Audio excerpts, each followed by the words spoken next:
Direktorat Reserse Narkoba Polda Sumsel terpaksa harus menembak DZ, salah satu bandar narkoba, Kecamatan Betung, Kabupaten Banyuasin. DZ melarikan diri saat polisi menangkapnya.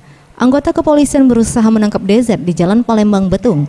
Polisi awalnya memberhentikan laju sepeda motor DZ, namun tersangka langsung menghentikan kendaraannya dan berusaha kabur. Anggota Ditres Narkoba Polda Sumsel langsung mengeluarkan tembakan peringatan, namun diabaikan tersangka pelaku. Akhirnya petugas memberikan tindakan tegas terukur hingga mengenai tersangka. Tersangka tewas saat hendak dibawa ke rumah sakit. Direktur Reserse Narkoba Kombes Pol Farman mengatakan, penangkapan tersangka dilakukan usai mereka melakukan penyelidikan selama 1 bulan.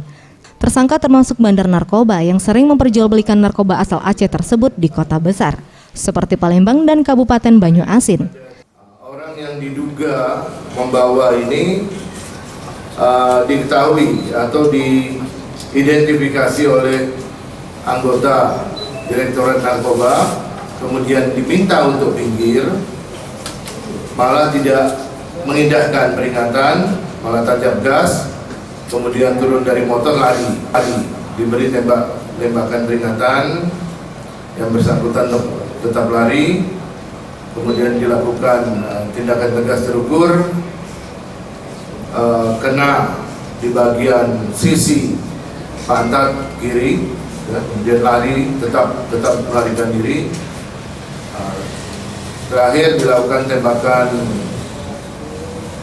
tegas terukur mengenai punggung dan tembus ke dada, sehingga tersangka ini jatuh dan segera dibawa oleh anggota direktorat ke rumah sakit. Namun dalam perjalanan ke rumah sakit yang bersangkutan menghembuskan napas.